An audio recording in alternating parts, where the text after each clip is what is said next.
Alright, hey everyone, this is Ash. Welcome back to the King's Speech. So it has been a very trying and very long day for me. So apologize if I'm a little bit low energy doing these reaction reviews this week, but I'm super excited to dive into both of the series and kind of figure out, what's going on. And yes, let's get straight into it. So I'm going to be starting off with a return to my Haikyuu reaction review videos as of this week. So I think after last chapter, kind of ending off where it did on a cliffhanger like that, I figured now was a good kind of jumping point to jump back into it. I'm still kind of working on trying to speed read back through the backlog, catch up on all the volumes and stuff. So hopefully I'll do that the next few weeks. I'm doing my slow reread thread on Twitter right now. So if anyone's interested in reading that, I'll probably try to link it in the description for this video, or you can find it on my main Twitter. And I'll try to do the rest of the speed read and try to catch up with national stuff this weekend. But without further ado, let's get into Haikyuu with chapter 366, Watch. So you see one of the general store manager people's in the stands. I apologize, I'm terrible with names. I'm gonna go check on him. And he's like, yeah, do that. And God, what is Tanaka's sister's name? For some reason it's just slipping my mind. But she goes, you take care of Shoy, okay? And he goes, gotcha, and you take care of the team. And you see the announcer going, oh no, disaster strikes Karasuno. Here in the back half of the final set, the rookie star scorer is leaving the court. And you see the old coach, Ukai, going, ha, like there's ever a spring tournament where disaster doesn't strike. And you hear someone discussing and going, that's gotta hurt. Karasuno doesn't have the deepest bench to draw on. And then we have some... You have Kageyama, of all people, uplifting Karasuno's spirits. Oh, Seiko, that's Tanaka's sister's name, I think. Unless I'm totally off with that. Going, we have some damn good players on this team, right? And you see everyone just kind of almost stone-faced just watching him. And the coach goes, I've always thought that the best setters are more than just great athletes. They're great con artists too. Yeah, it's obvious that they have to be good enough to fake out opposing blockers, but they also have to kind of pull a fast one on their own team too. Hyping up the ace by saying they'll trust in them when the team's in a bind, then turning around and saying the exact same thing to the team's other left side hitter and getting them both to believe it. The really good ones do that where the opposing blockers can hear, playing mind games with them too. Even if Kageyama isn't doing it for that purpose, the whole team knows that he's honest and blunt as a hammer when he does speak. There's no way his words don't get them hyped up to the sky. And you have Daiichi going to the other team going, I'm really sorry about the delay. And they go, it's okay. So you then see the team getting into a huddle and Daiichi goes, yeah, we're short on experience. Yeah, we're short on preparedness. We're short on a lot of things. But when you put it all together, it's still everything we've got. And then they do the team cry of Karasuno fight! Yeah! Yeah! And you see the audience and everyone on the sidelines just screaming and yelling. Oh man, Furudate-san does these panels where you see the entire team just get serious. And it feels like, for the moment, like everything just kind of come to a standstill. It's just so amazing and there's so much impact on it. Oh, I'm so excited to see where this goes. And I'm going to apologize right now because I do not remember the names of anyone on the other team. so I'm just going to call them by nicknames because I'm a terrible person. So short crop black hair guys goes, there's no such thing as momentum. And then you see the switching to Shoyo. And then was Yaichi saying, hurry and get out of your sweaty uniform, okay? And bundle up real good. And then you see Shoyo, who's just, sweating, and he just looks exhausted as he's taking his uniform off. And you see Kenma just stepping in. Oh, man. And Hinata's like, Kenma. And he's like, hey, came to cheer up a friend. Oh, my boy's about to cry, and I'm about to cry with him. And then Hinata asks Kenma, can you find me a way to watch the game? And then Kenma pulls out what I assume is a tablet with a match going on, and he goes, here, bought this for you to borrow. And you see, I assume that's Daichi. Oh no, that's the other one. What was it?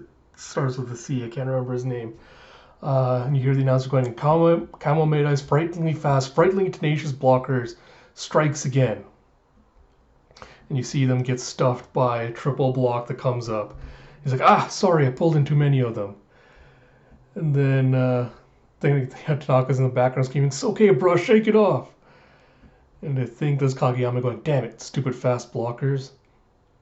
You see the score is 17 Karasuno, 18 Kamo Meidai. You hear the announcer going, who was the one who got a hand on that one? Was it Hirugami? No, now that I think about it, it might have been Haguba.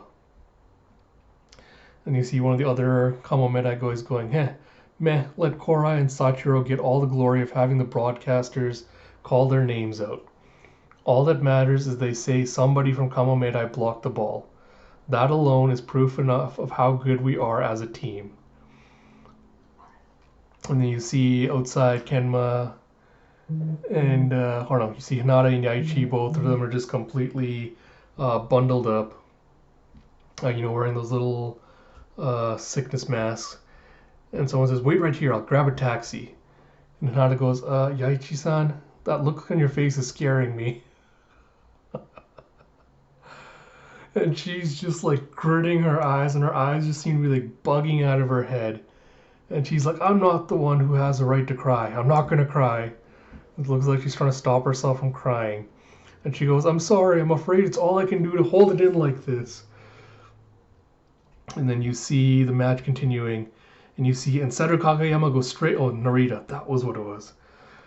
Instead Kageyama goes straight back to Narita. It's as if he doesn't even know the meaning of the word conservative. And you see Narita just slamming a spike right through the blocker's arms.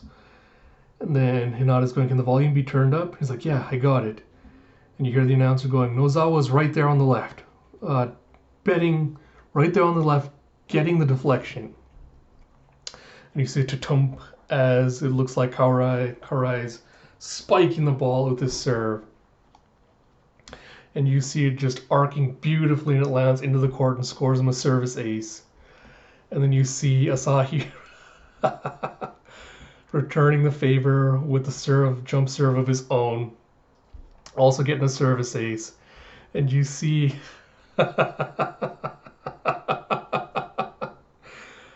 you see Yamaguchi and Sugawara and the others just losing their minds over in the stands, just cheering. And you see some more back and forth as Kamo Meidai serves another ball, and Nishinoya comes in with the overhand dig.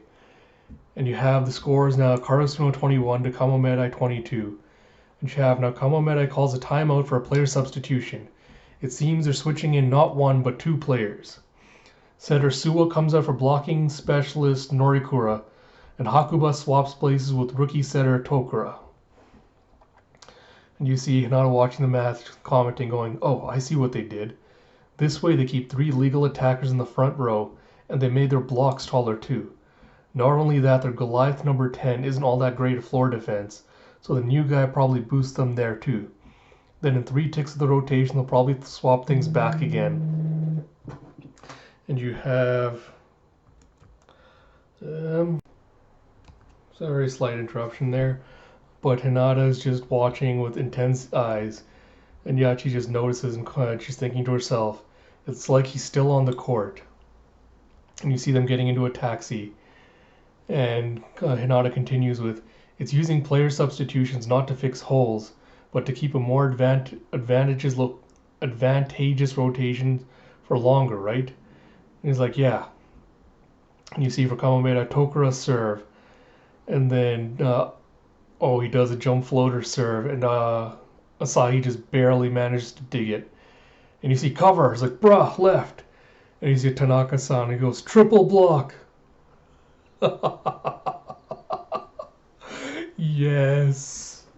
And then you see Tanaka just going, I am unstoppable, as he goes up against a triple block and just does a cross shot to score a point.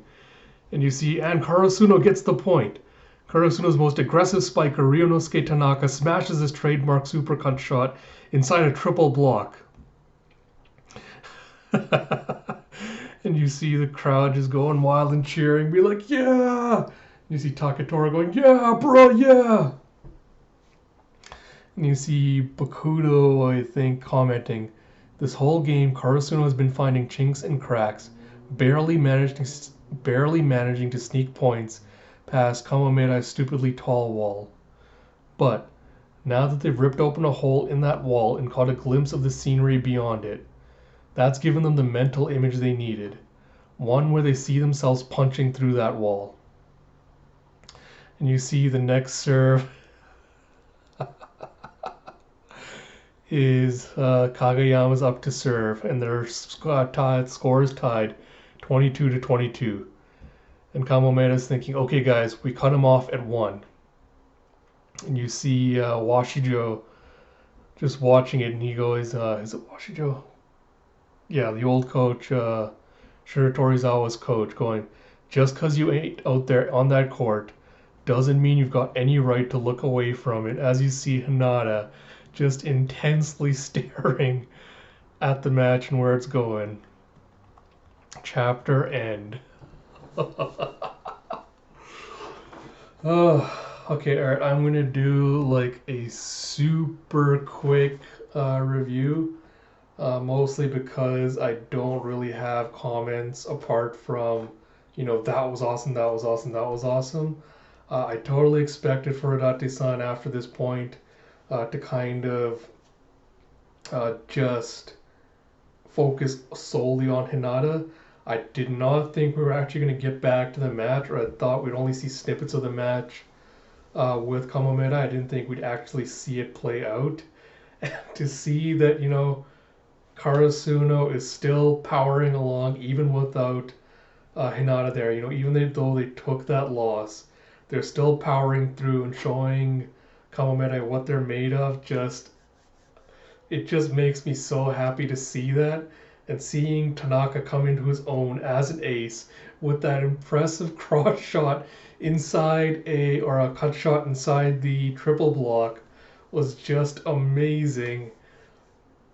Like, there's just so many good moments this chapter, and I honestly, at this point, I don't even know if I can confidently say that Karasuno is going to end up winning the match. Like, I don't know if I can say that it's going to. I think when I was on the Haikyuu podcast recently, I think I may have commented and said that if we see the continuation of the match, I expect Karasuno to just kind of barely scrape a victory, and the fact that the match is now tied 22-22 is making me think that, yeah, they're still going to lose, but it's going to be by a slim margin to Kamomeda. So it might be, they go into overtime and it happens, that they get to that 2-point lead first. But I can't say, like, Furudate-san could come back from behind with an upset victory where it turns out Karasuno actually gets the upset victory and takes out Kamomeda. But I'm excited to see where this goes. I can honestly say I have no idea where it's going to go, but it is amazing. I love this series a lot, and I'm looking forward to it. So like I commented at the beginning, I'm going to try to catch up on Nationals this weekend. So I'll try to power through all the matches and stuff just so I can kind of refamiliarize myself with the teams and all the different players and all their names and everything. Because as you can see from this video, I am really, really terrible at that. So I'll try to do a better job of trying to do that going forward and catching up with it this weekend. Other than that, I hope you did enjoy this video. I hope you're looking forward to the return of my Haikyuu reaction reviews week to week. So next week, I think Shonen Jump is back to its normal Sunday schedule. So expect the chapters, the reaction videos to drop relatively soon after the chapters on next Sunday. And until next time, this is Ash. I'll talk to you all later.